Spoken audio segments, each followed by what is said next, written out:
하는데 3개월 이상 걸려요. 그것도 짧게 봤을 때. 결국 타결이 되든 안 되든 시장은 그 결과에 따라서 타결이 됐다. 무조건 빠집니다. 제 말 딱 기억하셔야 돼요. 타결이 됐다. 관세 인하하고 처리하고 관세 처리하고 이렇게 이야기 나오잖아요. 무조건 빠져요. 5% 10% 이상 빠집니다.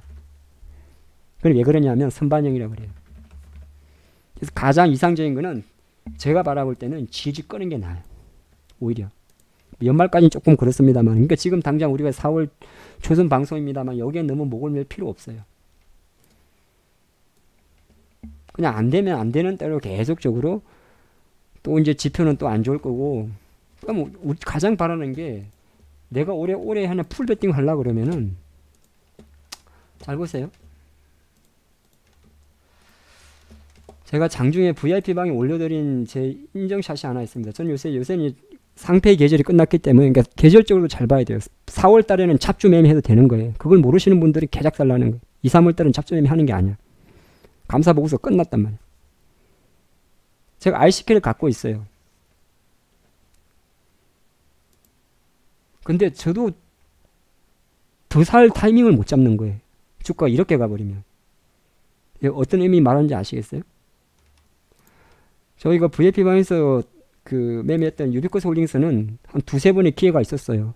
물론 이땐가 전체 매도를 다 진행을 하고 15,000원, 4,000원대 요 2차 매수는 저하고는 개인적으로 몇 번만 했었는데 이런 애들은 중간에 기회를 줘요. 근데 가만 보시면 잘 보세요. 힐라 코리아 같은 거 여러분들이 못 들어가. 지금이 기회인지 아닌지 나중에 돼야 아는 거거든요. 주가는 이렇게 가는 거는 어쩔 수 없이 여기서 산 사람들의 몫이고 나중에는 중간중간에 쉬어주는 게 좋아요. 지수도 마찬가지예요. 제가 왜 자꾸 나쁜 사람도 아니고 오늘 주초인데 이번 주 시장은 좀 쉽니다라고 이야기를 하겠습니까? 그게 여기서 바로 치고 가면 한 가지 기억하세요. 전고점 만약에 코스피 2241이죠. 무조건 달라붙어야 돼요. 지수 관련주에. 초짜들은 여기서 팝니다. 전고점이라고. 그래서 돈을 못 버는 거죠. 올라가는 순간 저항이 없어요. 속칭 말해서 기술적으로 배웠던 그 많은 매물대 차트가 없어집니다. 그러니까 쓸데없이 차트에다 매물대 이런 거 세팅하지 말라는 거예요. 이게 95개니까 이렇게 보이죠? 250개라면 이렇게 보여요. 뭔 기준을 잡을 거야? 투자가의 자기성이 가장 많은 게 매물대 차트에 싹 찌어버려요.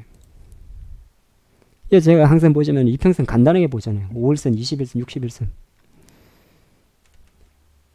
그래서 장은 결정적으로 이건 할 거야. 이건 이 끝이 있습니까? 딱 보면 알지. 이게 작업하나 안 하나 모르는 사람이 있어요. 딱 보면 알지. 그래서 결정적으로 장은 시소 게임을 할 겁니다. 시소 게임을. 그걸 그냥 머릿속에 올해는 시소 게임. 등락 들락 들다 놨다 들다 놨다 하는데 뭐죠? 결정적으로는 저점을 높입니다. 이거를 딱 기억하시면 돼요. 흔들긴 하는데 저점을 높입니다. 이거를 우리는 짝꿍댕이 이론이라고 하죠. 무슨 소리냐면 흔들기는 하지만은 결정적으로는 계속 저점을 높인다는 소리예요. 이렇게. 그게 가장 중요한 겁니다. 네?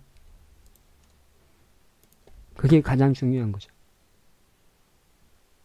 아예 이제 그런 종목들이 보면 뭐가 있을까? 차차 보도록 하죠. 머릿속에 기억을 하세요. 그냥 이 방송은 제가 유튜브에 올려두기 때문에 12월 달에 11월 달에 다시 확인하게 될 겁니다. 그때는 저 사람 진짜 대단하네. 그 필요 없어요. 뭔 의미가 있습니까? 그 과정에 돈을 벌어야 됩니다. 시향을 맞추고 안 맞추고는 하나의 쓸데없는 소리입니다. 시향을 맞춰서 돈을 버는 사람이 중요한 거예요. 아시겠죠? 그래서 그냥 큰 그림은 말한 대로 금리는 어차피 금리 변수는 어차피 이제 인상이라는 이야기는 없으니까 중간중간에 경기 둔화라는 재주를 가지고 잠깐 누르겠지만은 결정적으로 금리는 올리지 않겠구나. 그러면 시장은 호재겠구나 이렇게 딱 가볍게 정리를 하고 무역 협상이라는 이슈 자체도 타결은 될진데 예. 이 타결에 대한 기준도 조금 애매한 건 사실이거든요. 기준도 애매한데 왜냐하면 트럼프 저 미친놈이 천대부지에 못된 놈이에요. 그러니까 미국 사람은 좋을지 모르겠는데 중국 입장에서 제가 중국 입장에서 생각하면 얼마나 기분 나쁜 거예요. 예? 룰을 정해놓고 그거 안 지키면 엎어버린다. 이게 지금 이게 무슨 공산주의도 아니고 말이 민주주의지 제일 나쁜 놈이 미국 놈입니다. 그건 아시겠습니다만 자본주의를 좌지우지하고 그래서 아마 무역 협상도 절대 쉬울 건 아닐 거예요. 하지만 이제 경제 성장률이라는 게 다른 거기 때문에 이건 타결을 보게 됩니다. 자, 그리고 이번 주에 제가 주간 스케줄러 유튜브하고 그러면 이제 다 올려드리는데 중국하고 EU하고 회담이 있습니다. 사실 유럽은 신경 안 써도 되거든요. 유럽은 이미 성장이 멈춘 나라이기 때문에. 근데 유럽이 성장을 멈췄는데 중국하고 EU가 계속적으로 긴밀하게 상호 협조를 합니다. 예. 왜냐하면 그 어떤 나라든지 중국 자금이 필요하죠. 유럽도 마찬가지고. 실제적으로 미국의 국채를 가장 많이 갖고 있는 나라가 중국입니다. 그죠? 그 다음 일본이죠. 유럽도 마찬가지입니다. 근데 중국과 EU가 이번 주 정상회담이 있는데 이것도 사실은 시장에서는 긍정 요인이에요. 호악질을 따진다면. 그 이번 주에 중요한 게 4월 11일 날 북한이 최고인민회의가 있습니다. 여기서 과연 김정은이 어떤 이야기를 하는지도 되게 중요합니다. 이번 주. 이거는 이제 남북관계에 있어가지고는. 그러니까 재료는 되게 많은 재료예요. 그래서 이제 조금 뭐 읽던 소리 그만하고 시장 관점에서는 봤을 때 잘 보세요. 지금 미국은 얼마나 세냐면 나스닥이 지금 8,000선을 넘냐 안 많이 있는 큰 그림은 우상향을 잡고 있어야 돼요.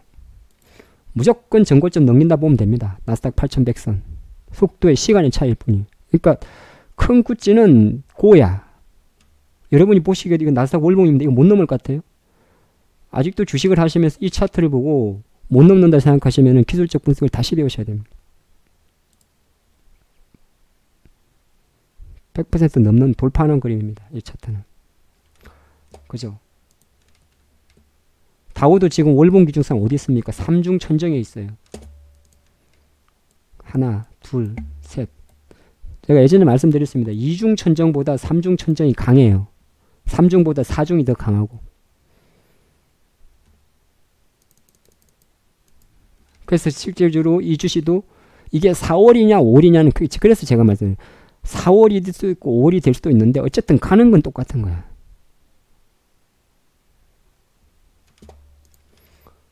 중국도 지금 월봉이 양봉이에요. 쉽게 고점을 예단할 수 있겠습니까? 월봉이 양봉인데 오늘 조금 신 거는 사실 그러니까 제가 말씀드리죠. 이격 조정이라 그래. 이게 5일선인데 이렇게 팍 올라가면 여기에 딱 붙어요. 종가는 딱 갖다 놨죠. 그럼 내일 중요해요. 내일 만약에 다시 여기 내려오잖아요. 그럼 쏙 빠져요. 여기 다시 똑같은 자리를 내일 또 내려오면 쏙 빠져요. 근데 안 내려오고 올라가죠? 그럼 또 올라가요. 그러니까 우리 장도 오늘 되게 중요한 자리였어요. 제가 그런 말씀하죠. 어차피 5일선 이격 조정은 필요하다고 말씀하죠. 그래서 코스피가 대략 2200선이고 코스닥이 747인데 종가는 땡겨놨어. 가면 또 오늘 전략은 다 필요 없어요. 다 틀린 거예요. 오늘 만약 내일 다시 올라간다 그러면 뭘 봐야 되니? 이제 얘들은 필요 없어. 뭘 봐? 종고점을 봐야 돼요. 종목도 마찬가지예요. 개별주 보실 때도. 이격 조정이라고 그러는데 이격 조정에서 조정했고 일단은 종가는 땡겨놨어요. 딱 아시아리하게 땡겨놨어요. 종가 관리하듯이. 그러면 이제 내일은 어디를 봐야 되냐면 762하고 다시 5일선을 봐야 돼요. 762가 가까워지면 당연히 슈팅의 무게를 두는 거죠. 2241이 가까워지면 당연히 돌파의 신고가 연 양봉의 무게를 둬야 되죠. 아니 연 양봉이구나. 요 돌파에 연 고점에 무게를 둬야 되죠. 근데 내일 만약에 다시 이게 종목이라고 해도 똑같습니다. 여러분들. 내일 다시 오늘 장중에 만들었던 이격 조정 가격이 왔다. 그럼 무조건 내려가요. 쑥 내려가요. 그럼 내가 종목을 갖고 있을 때도 마찬가지죠. 왜냐하면 우리가 5일선이 있고요. 21선이 있고 61선이 있어요. 얘네들은 그냥 데이 트레이더들이 매매하는 선이라 보면 돼요. 데이 트레이더들이.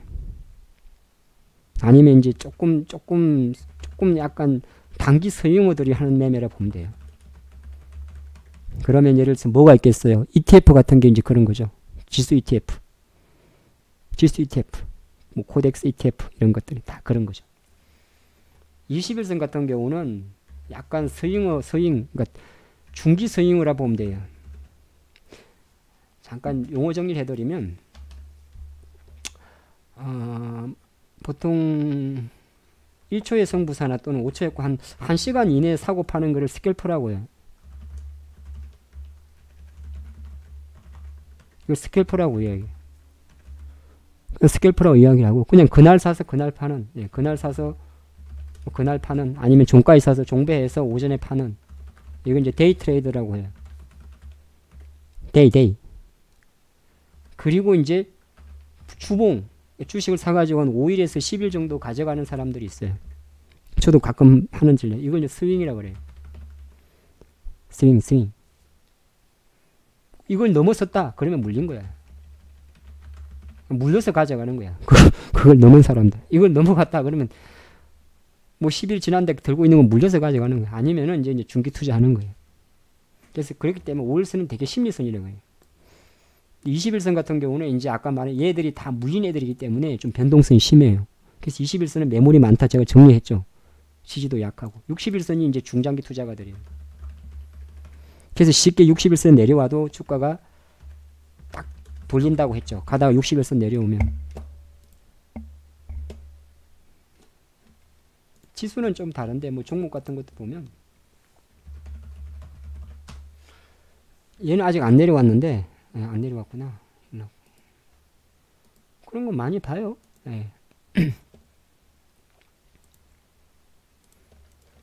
이것도 안 내려왔네. 너 밑에 있냐. 나중에 내려오잖아요. 그럼 무조건 올라요. 무조건 사요. 쏙지 말고. 61선 자리에서. 그래서 주가가 우상향을 그리다가 처음으로 이게 21선 좀 간당간당 했는데 처음으로 61선까지 내려오면 무조건 사야 돼요. 먹을 확률 99.9%. 그래서 이평선은 사실 요런 기준하고 여러분들 다 아시겠습니다만은 정배열, 역배열이라는 걸 딱 정리하고 다 아는 거예요. 5, 20, 60 이걸 정배열이라 그래. 배열이 제대로 된 거죠. 5일선, 21선, 61선 미약하나마 정배열이야. 지수가. 근데 뭐가 문제입니까? 5일선하고 21선이 거리가 멀어. 그걸 이제 간극 조정이라고 해요. 그건 이제 조금 더 배움이 필요한데 일단 정배열에 대한 개념은 잡고 있어야 돼요. 그리고 말한 대로 골든 크로스, 데드 크로스는 알고 있어야 되는 거죠. 5일선이 21선보다 크면 골든 크로스를 두 개 만나면 골든 크로스라 그래. 여기. 또 반대로 내려가면 어디서 내려갔지? 여기서 내려갔다 칩시다. 여기서 데드 크로스가 나오는 거죠. 그럼 데드 크로스는 매도, 골든 크로스는 매수. 가장 기본적인 거죠. 그걸 이제 응용하는 편은 또 내공이 좀 필요해요. 응용은 사실 그래서 응용은 조금 시간이 걸려요.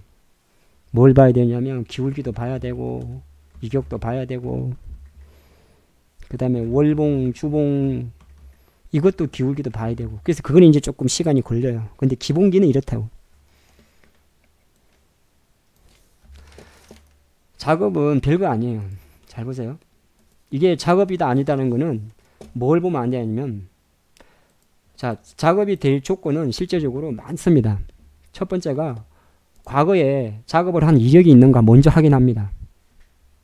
이게 작전주다 아닌주는 뭘 보냐 하면 제일 먼저 과거를 딱 돌려봐요. 토필드 그림인데 그러면 주가가 항상 제가 정리해드렸습니다. 50% 이상 한 달 내에 50% 이상 움직이면 거의 다 작업이라고 생각하면 돼요. 한 달 내에 50%. 그럼 토필드는 2016년 1,500원에서 6,400원. 2018년 1,600원에서 1,700원. 그리고 지금 2019년 다시 2,000원에서 70% 갔다 왔죠. 그러면 작전. 그래서 첫 번째는 과거 이력이 있는가. 물론 없는 애들도 많은데 근데 햇놈이 해요. 두 번째가 지금이 4월이잖아요. 그죠? 작업점 여러 말씀 시가총액 가지고는 사실 분석을 안 하는데 이게 작업을 확인하는 시점이 있어요. 여기서 말하는 작업은 전부 다 M&A를 말합니다. 지금 뭐 작업에도 여러 가지가 있겠습니다만은 지금 제가 말씀드린 건 M&A에 대한 가는 거예요. 그럼 M&A는 뭐냐 하면은 본업이 있어요. 그죠? 근데 본업이 대신 당연히 잘 나갈 리가 없어요. 본업이 부실해요. 적자라고. 근데 간혹 본업이 좋은 애들이 있어요. 얘네들은 진짜 가요. 멀리 제대로 붙뛰기 붙어가지고 본업이 되는 회사가 원래 좋은 회사. 그게 유비 같은 경우가 그런 거죠. 그러니까 유비커스 같은 게 다 압니다. 개인 주주들이 쳐올리고 있는 거를. 근데 이거는 회사가 너무 좋기 때문에 그냥 괜찮은 거죠. PR이 붙은 거는 적자가 아니라는 소리잖아요. 이런 애들은 그냥 개인들 지들이 팔 때까지 가. 그네들끼리 옛날에 그 보면 예전에 국보 디자인들 개인이 한번 해먹죠.